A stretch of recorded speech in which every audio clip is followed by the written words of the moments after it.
السلام عليكم ورحمة الله وبركاته. دكتور يوسف محمد يوسف من مستشفى صومالي سوداني فرع بكارو. نتشرف بزيارتكم بعيادتنا الجديدة. السلام عليكم ورحمة الله وبركاته. مقعي ودكتور يوسف محمد يوسف دكتورka ilkaha ee isbitaalka Soomaali Suudaani laanta Bakaaraha ee xarunta cusub ee caafimaadka ilkaha.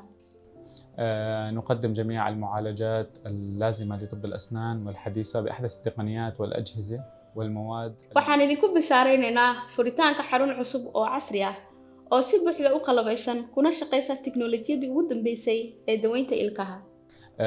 حشوات ضوئية، تركيبات زيركون، سيراميك، قلع جراحي. adeegyada waxaa ka mid ah buuxinta ilkaha oo tayo sare leh, rakibidda ilkaha, siibis qaliin ah iyo mid caadi ah, daweynta dhammaan xanuunada ilkaha.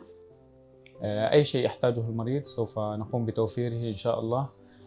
وأهلا وسهلا بكم في أي وقت.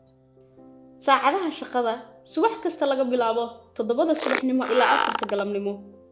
ku soo dhawaada mar walba adeeg xirfadeed, qalab casri ah iyo daryeel bukaan oo heer sare ah.